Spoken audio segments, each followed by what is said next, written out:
এমন এক বাস্তবতা যার থেকে কেউ পলায়ন করতে পারবে না। প্রত্যেকটি প্রাণীকেই মৃত্যুর স্বাদ আস্বাদন করতে হবে। আল্লাহ তাআলা পবিত্র কালামে মাজিদে ইরশাদ করেন, কুল্লু নাফসিন যায়িকাতুল মাউত, প্রতিটি প্রাণী ওই মৃত্যুর স্বাদ আস্বাদন করবে।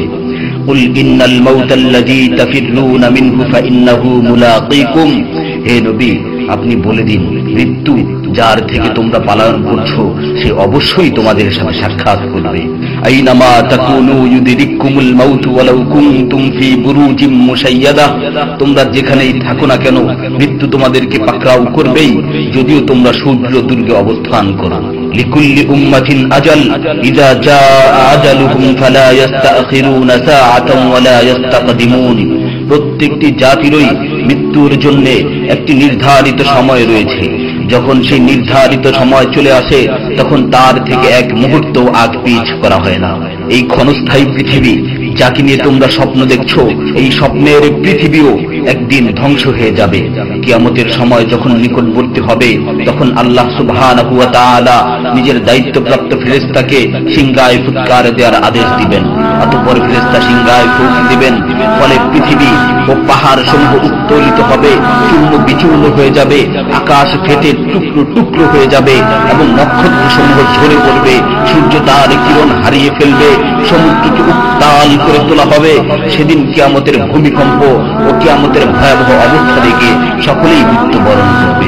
আল্লাহ তাআলা বলছেন, ইয়া আইয়ুহান নাসু তাকু রাব্বাকুম ইন্না জালজালাতাস সাআতি শাইউন আযীম يوم ترونها تذهل كل مرضعة عما رضعت وتضع كل ذات حمل حملها وترى الناس سكارى وما هم بسكارى ولكن عذاب الله شديد। হে মানুষ, তোমরা তোমাদের প্রতিপালককে ভয় করো, নিশ্চয়ই কিয়ামতের প্রকম্পন এক ভয়ঙ্কর ব্যাপার। সেদিন তোমরা দেখবে প্রত্যেক স্তন্যদানকারিণী আপন দুগ্ধপোষ্য শিশুকে ভুলে যাবে এবং প্রত্যেক গর্ভধারিণী তার গর্ভপাত করে ফেলবে। তুমি দেখবে মানুষকে পাগলের মতো, আসলে ওরা পাগল নয়, তবে আল্লাহর আযাবই হবে কঠিন। فإذا نفخ في الصور نفخة واحدة وحملت الأرض والجبال فدكتا دكة واحدة, অতঃপর যখন সিংহায় ফুঁক দেওয়া হবে একটি মাত্র ফুঁক, আর জমিন ও পর্বতমালাকে উত্তোলিত করা হবে এবং মাত্র একটি আঘাতে এগুলো চূর্ণ বিচূর্ণ হয়ে যাবে। ইযা সামাউ ফাতারাত ওয়া ইযাল কাওয়াকিবু ইনতাসারাত ওয়া ইযাল বিহারু ফুজ্জিরাত ওয়া ইযাল কুবুরু বু'সিরাত আলিমাত নাফসুম মা কদ্দামাত ওয়া আখখারাত, যখন আসমান বিদীর্ণ হবে, আসমান ফেটে টুকরো টুকরো হয়ে যাবে, আর যখন নক্ষত্রগুলো ঝরে পড়বে, আর যখন সমুদ্রগুলোকে উত্তাল করে তোলা হবে, আর যখন কবরগুলোকে উন্মোচিত করা হবে, তখন প্রত্যেকেই জানতে পারবে সে আগে কি পাঠিয়েছে এবং পরে কি পাঠিয়েছে। সেদিন কিয়ামতের ভয়াবহতায় আল্লাহ সুবহানাহু ওয়া তাআলা ব্যতীত প্রতিটি প্রাণী প্রাণ হারাবে। পবিত্র কালামে মাজিদে ইরশাদ হয়েছে, কুল্লু শাইইন হালিকুন ইল্লা ওয়াজহা, সেদিন আল্লাহর মহান সত্তা ব্যতীত প্রত্যেকটি জিনিসই ধ্বংস হয়ে যাবে। কুল্লু মান আলাইহা ফান ওয়া ইয়াবকা ওয়াজহু রাব্বিকা যুল জালালি ওয়াল ইকরাম, সেদিন জমিনের উপর যা কিছু রয়েছে সবই ধ্বংস হয়ে যাবে, আর শুধুমাত্র মহামহিম ও মহানুভব আল্লাহ সুবহানাহু ওয়া তাআলাই বাকি থাকবেন। তাফসীরে ইবনে কাসীরে বর্ণিত হয়েছে, যখন ইসরাফিল আলাইহিস সালাতু ওয়াস সালাম সিংহায় ফুৎকার দিবেন তখন সকলেই মরে যাবে। মালাকুল মাউত মৃত্যুর ফেরেশতা এসে আল্লাহ তাআলাকে বলবে, হে আল্লাহ, সকলেই মরে গেছে। তিনি জিজ্ঞেস করবেন, অবশিষ্ট কে আছে? উত্তর দিবে, হে আমার রব, আপনি, আর আপনি তো হলেন চিরঞ্জীব। এছাড়াও বাকি রয়েছে জিবরাইল, মিকাইল ও আরশ বহনকারী ফেরেশতাগণ।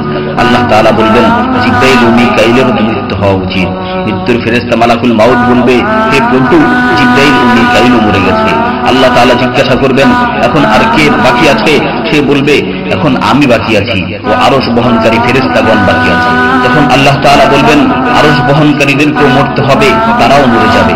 আল্লাহ তাআলা আবার জিজ্ঞাসা করবেন, এখন কে বাকি আছে? মালাকুল মাউত আজরাইল আলাইহিস সালাতু ওয়াস সালাম বলবেন, হে আমার রব, এখন আপনি বাকি আছেন এবং আমি বাকি আছি। তখন আল্লাহ তাআলা আজরাইল আলাইহিস সালাতু ওয়াস সালামকে বলবেন, তুমি তো আমার মাখলুক, সুতরাং তুমিও মরে যাও। তিনি তৎক্ষণাৎ মরে যাবেন এবং শুধুমাত্র আল্লাহ তাআলাই বাকি থাকবেন। অতঃপর আল্লাহ সুবহানাহু ওয়া তাআলা জমিনকে ভাঁজ করে ফেলবেন এবং তিনি 3 বার বলবেন, আনাল জব্বার, আনাল জব্বার, আনাল জব্বার, আমি প্রতাপশালী, আমি প্রতাপশালী, আমি প্রতাপশালী। অতঃপর তিনি 3 বার জিজ্ঞাসা করবেন, লিমানিল মুলকুল ইয়াউম, লিমানিল মুলকুল ইয়াউম, লিমানিল মুলকুল ইয়াউম, আজকের রাজত্ব কার, আজকের সার্বভৌমত্ব কার, আজকের আধিপত্য কার? জবাব দেওয়ার মতো কেউই থাকবে না। তিনি আবার উত্তর দিবেন, লিল্লাহিল ওয়াহিদিল কাহ্হার, আজকের রাজত্ব, আজকের সার্বভৌমত্ব, আজকের আধিপত্য পরাক্রমশালী একমাত্র আল্লাহ। ইবনে ওমর রাদিয়াল্লাহু তাআলা আনহু হতে বর্ণিত অপর এক হাদিসে ইরশাদ হয়েছে, কিয়ামতের দিন আল্লাহ সুবহানাহু ওয়া তাআলা আসমান জমিনকে ভাঁজ করে নিজ হাতে গুটিয়ে নেবেন। অতঃপর বলবেন, আনাল মালিক, আনাল জব্বার, আনাল মুতাকাব্বির, আমি বাদশা, আমি প্রতাপশালী, আমি অহংকারী। আইনা মুলুকুল আরদ, আইনাল জব্বারুন, আইনাল মুতাকাব্বিরুন, দুনিয়ার রাজা বাদশা কোথায়, দুনিয়ার প্রতাপশালীরা কোথায়, দুনিয়ার অহংকারকারীরা কোথায়? তখন আল্লাহ তাআলা সুউচ্চ কণ্ঠে 3 বার জিজ্ঞাসা করবেন, লিমানিল মুলকুল ইয়াউম, লিমানিল মুলকুল ইয়াউম, লিমানিল মুলকুল ইয়াউম, আজকের রাজত্ব কার, আজকের সার্বভৌমত্ব কার, আজকের আধিপত্য কার? অতঃপর তিনি 3 বার উত্তর দিবেন, লিল্লাহিল ওয়াহিদিল কাহ্হার, আজকের সার্বভৌমত্ব, আজকের রাজত্ব, আজকের আধিপত্য প্রতাপশালী একমাত্র আল্লাহ সুবহানাহু ওয়া তাআলা।